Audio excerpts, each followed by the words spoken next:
Now on the APEC VIP hotline, cutting-edge training for the serious athlete, apecgo.com. Joining us right now from the Houston Chronicle, the legendary NFL reporter, it's John McClain. How you doing, John? I'm doing great, Bryan. It's a fun time of the year. It's the Super Bowl. It's two teams that are very hard to pick against, and there's a lot of intriguing storylines, and it should be a great week for fans, and hopefully the game will be what everyone expects, close and exciting. How many of these have you been to now? I believe this is my 34th. Wow. So in the midst of all that, what was the greatest one? What are your most vivid memories? Somebody asked me that last week, and I said my most vivid memories are the years I was single. They said, we're talking about games, and I said, oh, well, you asked, and so I'll have to tell you.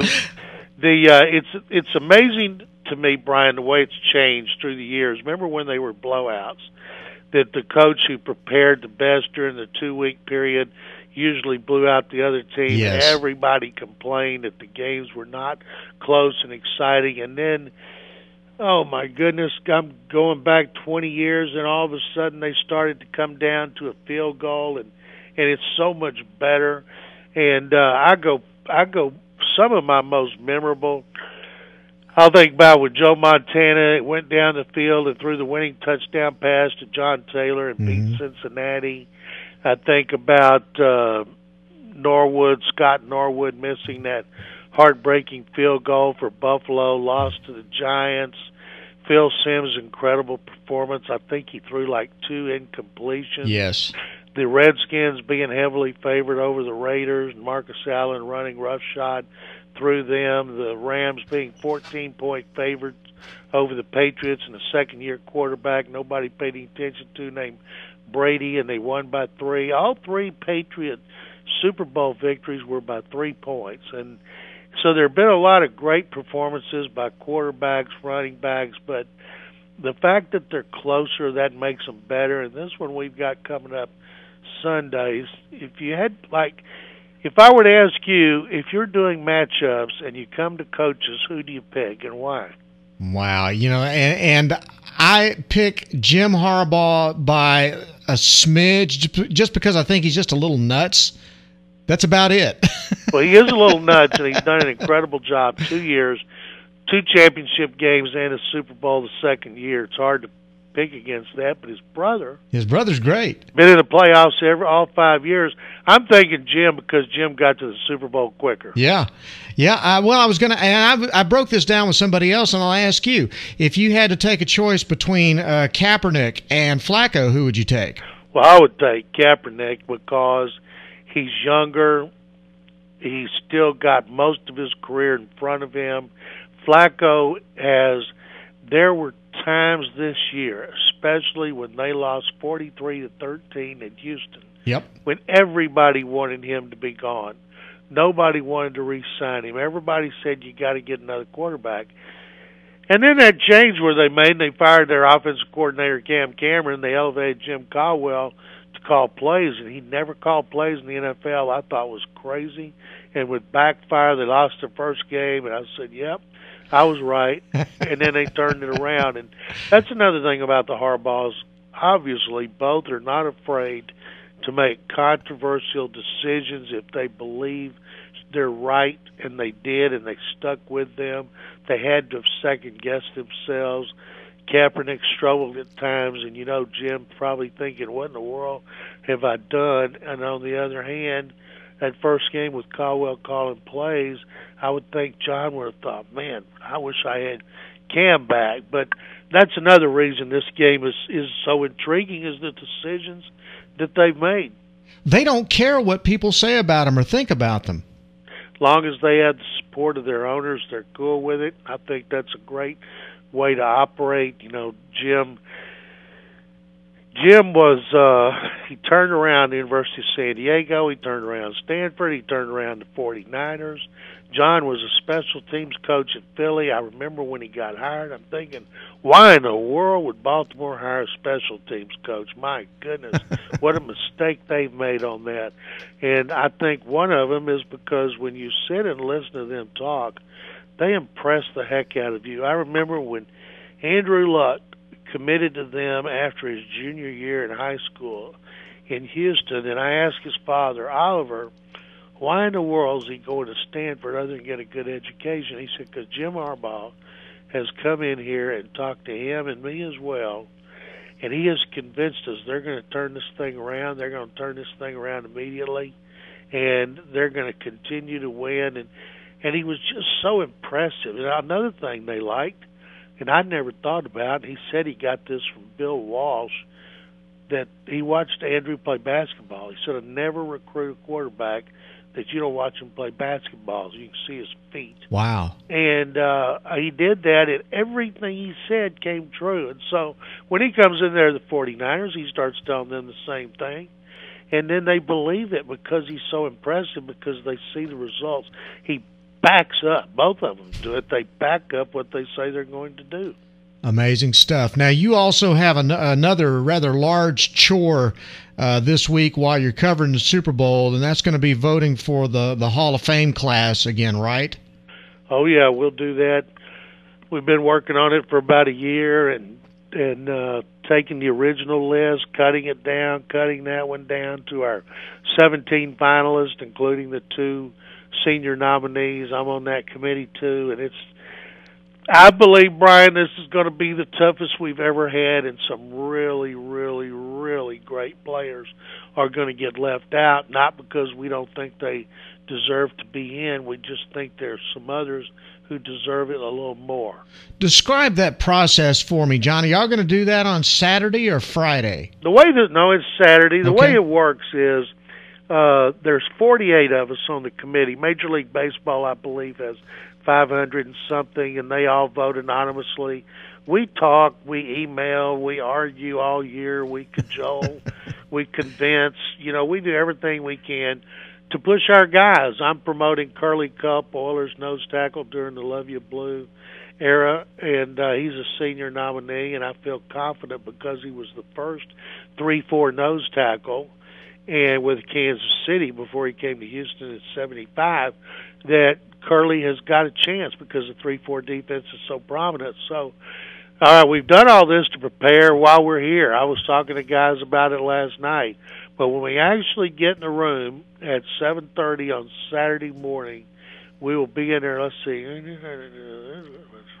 usually around 7 or 8 hours. Wow. And each of the 17 finalists has an initial presenter who stands up, states his case, then others follow suit. You can be positive, you can be negative, you can do anything you want. And that is the thing that is so interesting. It wouldn't bother me if they didn't put that on TV and let everybody see it, because it is so interesting. Most players have no clue. They don't ask the process. You asked me this, Bryan, and you're probably only the second person that has. And I hear some people who are critical of our decisions, and I say to them, this is on my own station in Houston, and I said, well, tell me the process. Well, I said, well, how can you be critical of us if you don't even know what we do? Yeah. Well, why don't you tell me? So we go in there and we all state our cases until everybody's done. We move on to the next one, and then when we're through with everybody, we go back over them if there's any quick things anybody wants to add, and then we start to vote, and we power down that list. And then when we leave our meeting, we don't know who's in. We find out the same as everybody else, and that's when it's announced on the NFL Network. Wow. All right. Has there ever been a time when you've been in one of those meetings? I'm sure you go into the meeting with some kind of a preconceived idea of what your top 5 would be, not counting the legends, the older guys. But has there ever been a time when you've walked in one of those meetings and somebody was able to change your mind and change? Oh, yeah. Give me an example. I'm first of all, this is, I think, my 19th year, and I've learned to keep an open mind. And I'll give you a great example, and I still have people tell me, I can't believe y'all put this guy in. The year that Dan Hampton, the Chicago Bears defensive lineman who played tackle and end, was voted in, people were like, how could y'all put in Dan Hampton? He didn't deserve to be in.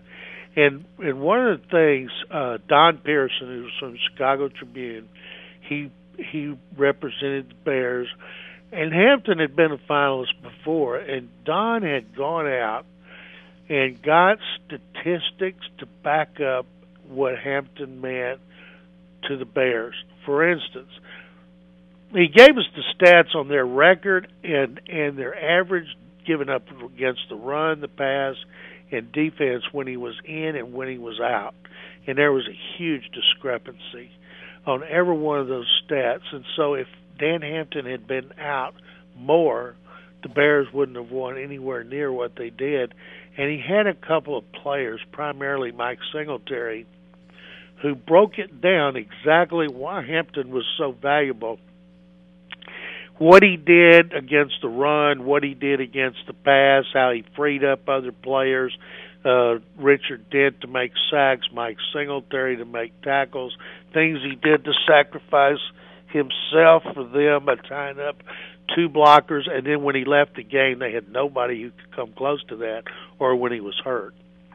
And it impressed the heck out of me because there was a period there in the mid-'80s where they had the greatest defense in history. And I thought at the time Singletary was the first one in, Hampton was second, Richard Dent was third.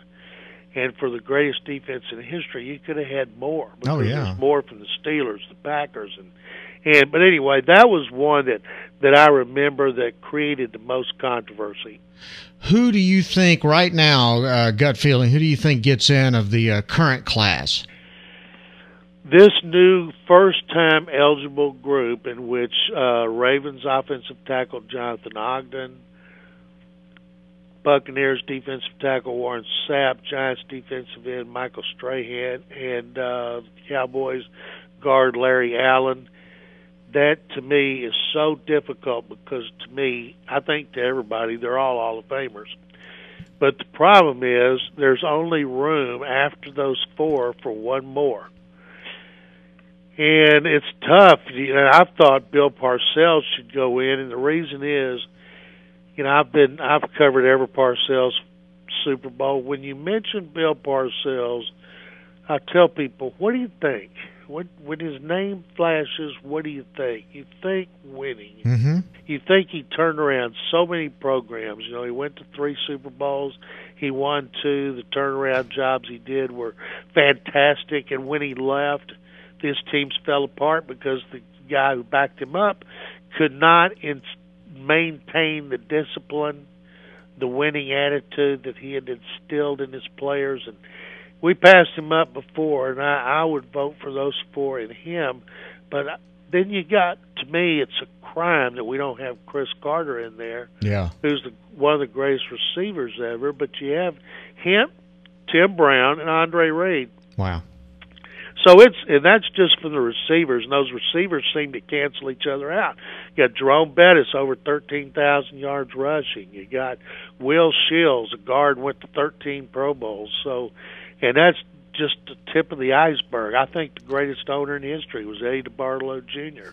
I think Charles Haley should go in. Charles Haley got 6 rings. So it doesn't mean when we vote we're saying Eddie DeBartolo doesn't deserve it or Charles Haley doesn't deserve it. You're just saying these other guys, Parcells deserves it before DeBartolo, or Will Shields deserves it before Charles Haley.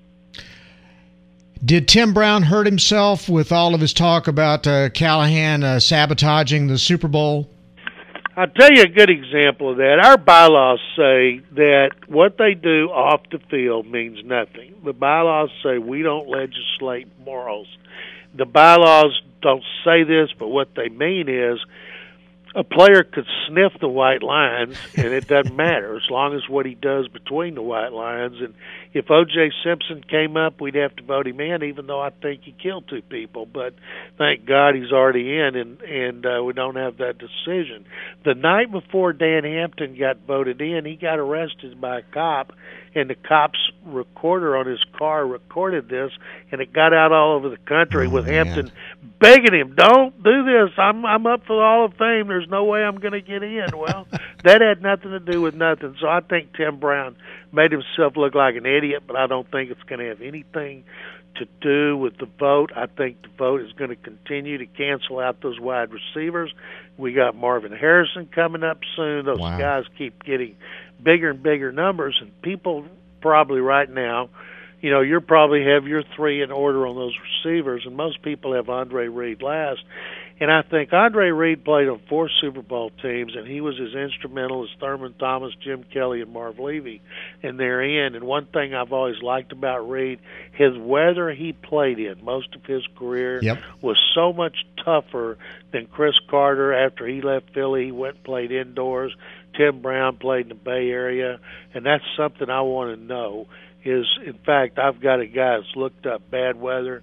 I've got stats right now that tell me what each receiver did against Pro Bowl cornerbacks, future Hall of Fame cornerbacks, what they did home, road, what they did in bad weather, good weather. And those are the way, to me, you distinguish each of those guys and you separate them. It's going to be a tough job you guys have, but I know how seriously you take it, and I feel real confident in you guys and the decisions you make. John, great talking to you. Enjoy the week in New Orleans. Don't eat too much, and have a great time, and good luck on Saturday. Thank you very much, Bryan. It's going to be tough, but I look forward to it. It's an incredible honor, and thank you for having me on.